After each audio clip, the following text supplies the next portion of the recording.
नमस्कार। आज छंद शास्त्र में सबसे महत्वपूर्ण छंद चौपाई की चर्चा की जाए। चौपाई एक सममात्रिक छंद है जिसमें कुल 4 चरण होते हैं और जैसा कि इसके नाम से ही यह स्पष्ट हो जाता है, चौपाई यानी 4 पैरों पर यह खड़ी है, 4 चरणों पर खड़ी है।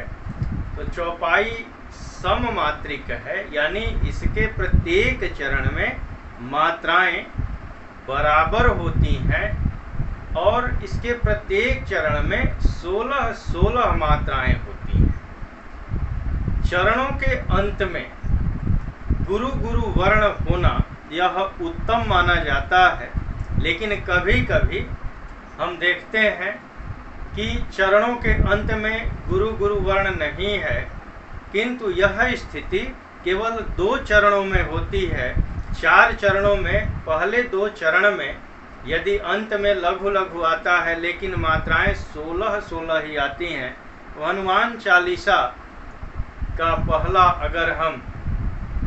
पहली चौपाई ले लें आप, बहुत सी रामचरितमानस की चौपाइयाँ हैं कि उनको ले लें, तो इस तरह से अंत में गुरु गुरु नहीं दिख रहा है, लेकिन अधिकतर चौपाइयों के अंत में गुरु गुरु वर्ण आएंगे और गुरु गुरु वर्ण आते हैं तो वह बिल्कुल उत्तम कोटि की चौपाई होगी।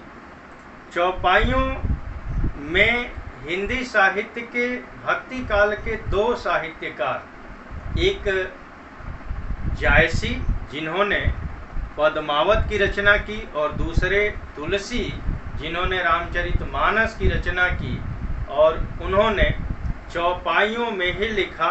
उन चौपाइयों को दोहों और सोरठों से बांधने का काम किया है। तो एक चौपाई का उदाहरण हम लें और उदाहरण से समझें कि किस तरह से प्रत्येक चरण में 16 मात्राएं और अंत में गुरु वर्ण आकर के वह चौपाई उत्तम कोटि की हो जाती है। अब यहाँ एक चौपाई का उदाहरण है और यह चौपाई तुलसीदास के रामचरितमानस की है। रामचरितमानस के सुंदरकांड की यह चौपाई है। जामवंत के वचन सुहाए, सुन हनुमंत हृदय अति भाए, तब लगी मोहि परिखेहु तुम भाई, सही दुख कंद मूल फल खाई। अब इसमें मात्राओं को लगाया जाए और छंद के सबसे प्रथम वीडियो में हमने बताया कि किस तरह से ए और ओ उच्चारण के अनुसार कभी लघु हो जाता है, कभी गुरु हो जाता है, और वह स्थिति यहाँ हमें देखने को मिलेगी। जामवंत गुरु लघु, अब न का जोर व पर तो गुरु और त लघु, के गुरु, वचन लघु लघु लघु, सुहाए लघु गुरु गुरु।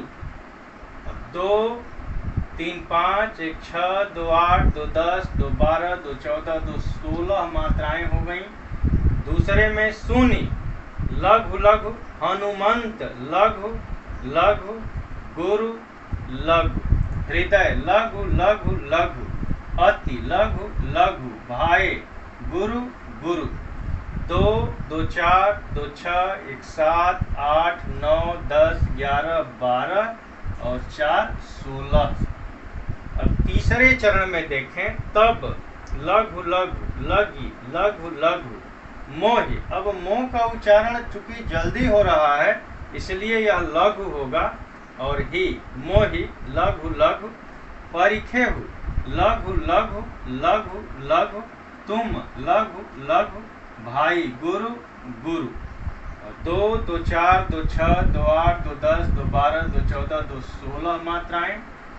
अब चौथा चरण देखें, सही लघु लघु, दुख लघु लघु, कंद गुरु लघु, मूल गुरु लघु, फल लघु लघु, खाई गुरु गुरु। 2, 2 4, 2 6, 1 7, 2 9, 1 10, 2 12, 2 14, 2 16।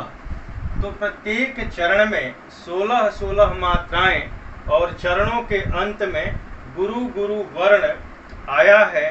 तो यह एक उत्तम कोटि की चौपाई है। और कोई भी चौपाई ले लें, रामचरितमानस की पहली चौपाई बंदौ गुरुपद पदुम परागा, सुरुचि सुबास सरस अनुरागा, अमीय मूरिमय चूरन चारु, समन सकल भव रुज परिवारु। उसके अंत में भी गुरु गुरु वर्ण आता है। या आप पद्मावत को ले लें, चढ़ा अषाढ़ गगन घन गाजा, साजा बिरह धुंध दल बाजा। तो इस तरह से गुरु गुरु वर्ण आता है। तो यह उत्तम कोटि की चौपाई होती है, परीक्षाओं की दृष्टि से अत्यंत महत्वपूर्ण छंद है। अतः आप इसे आसानी से समझने का प्रयास करें और परीक्षाओं में सफलता प्राप्त करें। इसके लिए आप सब तैयार रहें और बहुत बहुत धन्यवाद।